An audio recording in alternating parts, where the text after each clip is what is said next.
ಇವತ್ತು ರಾಜ್ಯದಲ್ಲಿ ರಾಜಧಾನಿಯಲ್ಲಿ ನಡೆದಂತಹ ಪ್ರಮುಖ ಸುದ್ದಿಗಳನ್ನು ನೋಡ್ತಕ್ಕಂಥ ಸಮಯ ಆಗಿದೆ. ಸೊ ಇವತ್ತು ಏನು ಬೆಂಗಳೂರು ಉತ್ತರ ಮತ್ತು ದಕ್ಷಿಣದಲ್ಲಿ ಎ ಸಿಗಳೇನಿದ್ರು, ಸೊ ಅವರು ಬೆಂಗಳೂರು ಉತ್ತರ ದಕ್ಷಿಣ ಎ ಸಿಗಳ ವಿರುದ್ಧ ಒಂದು ತನಿಖೆಗೆ ಸರ್ಕಾರ ಆದೇಶ ಮಾಡಿತ್ತು. ಅದಕ್ಕೆ ಸಂಬಂಧಪಟ್ಟಂತೆ ಈಗ ತನಿಖಾಧಿಕಾರಿ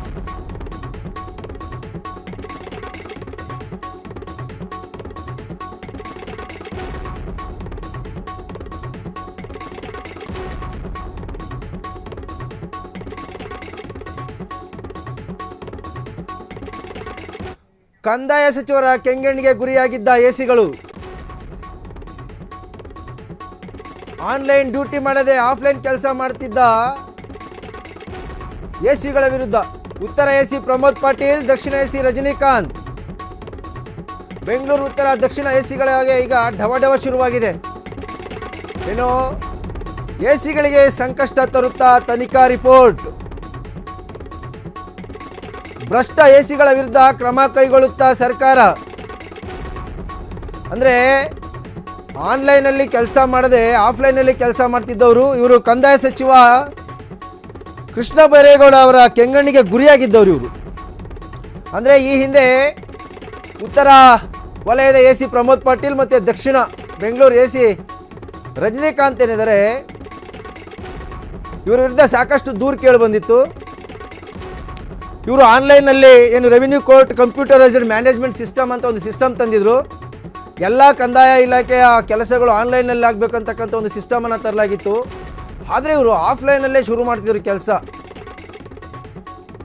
ಇನ್ನು ಆನ್ಲೈನ್ ಡ್ಯೂಟಿ ಮಾಡದೆ ಆಫ್ಲೈನ್ನಲ್ಲಿ ಕೆಲಸ ಮಾಡ್ತಿದ್ರು ಇವರು. ಉತ್ತರ ಎ ಸಿ ಪ್ರಮೋದ್ ಪಾಟೀಲ್ ಮತ್ತು ದಕ್ಷಿಣ ಎ ಸಿ ರಜನಿಕಾಂತ್ ಇವರಿಬ್ಬರ ವಿರುದ್ಧ ಸಾಕಷ್ಟು ಆರೋಪಗಳು ಕೇಳಿಬಂದಿತ್ತು. ಸೊ ಈಗ ಈ ಎ ಸಿಗಳಿಗೆ ಸಂಕಷ್ಟ ತರುತ್ತಾ ತನಿಖಾ ರಿಪೋರ್ಟ್. ಅಂದರೆ ಇವರ ವಿರುದ್ಧ ಒಂದು ತನಿಖೆಗೆ ಆದೇಶವನ್ನು ಕೂಡ ಮಾಡಲಾಗಿತ್ತು. ಅದಕ್ಕೆ ಸಂಬಂಧಪಟ್ಟಂತೆ ಏನು KS ಅಧಿಕಾರಿ ಅಡಿಷ್ನಲ್ DC ಆಗಿರ್ತಕ್ಕಂಥ ಸಂಗಪ್ಪ ಅವರ ನೇತೃತ್ವದಲ್ಲಿ ಒಂದು ವರದಿಗೆ ರಚನೆ ಮಾಡಲಾಗಿತ್ತು. ನೋಡಿ, ಇವರ ಎ ಸಿ ಪ್ರಮೋದ್ ಪಾಟೀಲ್ ಮತ್ತು ದಕ್ಷಿಣ ಎ ಸಿ ರಜನಿಕಾಂತ್ ಅಂತ ಇವರ ವಿರುದ್ಧ ಯಾವ ರೀತಿ ಗಂಭೀರ ಆರೋಪ ಕೇಳಿಬಂದಿತ್ತು ಅಂತಂದರೆ, ಕಂದಾಯ ಸಚಿವರು ಒಮ್ಮೆ ಅಧಿಕಾರಿಗಳನ್ನು ವಿಡಿಯೋ ಕಾನ್ಫರೆನ್ಸ್ನಲ್ಲಿ ತೆಗೆದುಕೊಂಡು ಸಭೆ ಮಾಡ್ತಿರ್ಬೇಕಾದ್ರೆ ಇವರ ವಿರುದ್ಧ ಕೆಂಡಾಮಂಡಲಾಗಿದ್ದರು.